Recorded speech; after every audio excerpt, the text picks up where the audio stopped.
Hello everyone. Welcome to Physics Tutorials. My name is Ganga Bhavani. This is session 2 of Fundamentals of Physics. The main agenda of this session is to discuss about scope and excitement of physics, the fundamental forces of physics. Let's see scope of physics first. There are mainly two scopes of physics by looking at its various subdisciplines. One is macroscopic and the second one is microscopic. The macroscopic domain includes terrestrial astronomical scales and the phenomena at the laboratory. The microscopic domain includes atomic, molecular, and nuclear phenomena. So, depending upon these two scopes, physics can also understand in two different ways. One is classical physics, and the second one is quantum physics. As I told you, classical physics deals mainly with macroscopic phenomena, which includes mechanics, electromagnetism, thermodynamics, optics. Quantum physics deals mainly with microscopic phenomena, which includes constitution and structure of matter at very minute scales of atoms and nuclei and their interactions with the different probes such as proton, photon, electron, neutron. The scope of physics covers a tremendous range of magnitudes of physical quantities like mass, length, time, energy, etc. So, at one end, it studies phenomena at the very small scale of length, like 10 to the power of minus 14 meters. At the other end, it studies phenomena at the very large scales, like galaxies or even the entire universe, whose extent is 10 to the power of 26 meters. So, the scope of physics grew as the theory of relativity changed the way we used to think about the world and atmosphere. Let's see excitement of physics. How the excitement of physics comes from. The excitement of physics comes from the elegance and universality of its basic theories and the challenge in carrying out new experiments to know the secrets of nature. Well, the phenomenal progress of physics based on mainly 3 points. The first important point is scientific progress is not only qualitative but also quantitative analysis. And the second important one is the basic laws of physics are universal. And the third one is a good strategy of approximation. So, based on these 3 points, our ancient scientists recognized the importance of extracting the essential features of a phenomenon from its less significant aspects. So, a good strategy is to focus, discover, and then introduce corrections to build a more refined theory of the phenomenon. Let's see the fundamental forces of physics. There are mainly four fundamental forces of physics, which are also known as fundamental interactions. Those are gravitational force, electromagnetic force, strong force, and weak force. Let's have a deep look.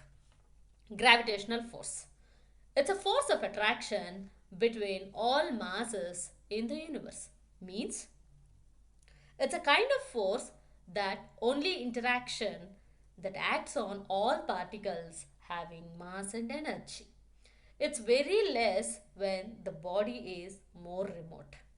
This force cannot be absorbed and we cannot transform this force from one form to another form, and it has very infinite range.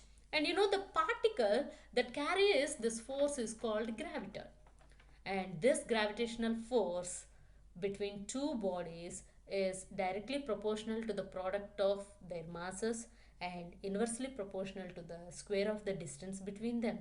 So we can calculate the gravitational force of attraction between two bodies by using this relation.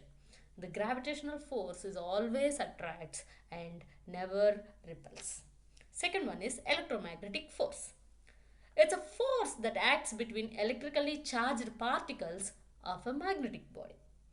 It is vastly stronger than gravitational force. And electromagnetic force also determines all macroscopic and many atomic levels properties of the chemical elements, including chemical bonding. And I want to give a small discussion about photon. Why? Because photon is the force carrier for the electromagnetic force. So, an elementary particle representing the quantum of the electromagnetic field, including electromagnetic radiation such as light, and as I told you, the force carrier for the electromagnetic force is called photon. Now, the third fundamental force is strong force, which we can also call it as strong nuclear force. Exactly. It is the force which is responsible for the nuclear force binding the neutrons and protons together in the nucleus. It's very strongest force than all fundamental forces of physics, and it has very short range, like less than 10 to the power of minus 15 meters. Now, weak force. It's a weak nuclear force which is responsible to change the flavor of neutrons and protons. It's weaker than strong force and electromagnetic force, but stronger than gravitational force. It also has very short range. It's like 10 to the power of minus 18 meters. If the weak force were not exist, many types of matter would become much more stable. Let me give an example. Without the weak force, the sun would cease to exist. The weak force allows, because the weak force allows the fusion of protons and neutrons to form deuterium. Because of that, the excess energy from this fusion is the source of heat from the sun. So, friends, these are the fundamental forces of physics, and hope you all got the clarity about scope and excitement of physics. See you soon in the next session. Thank you.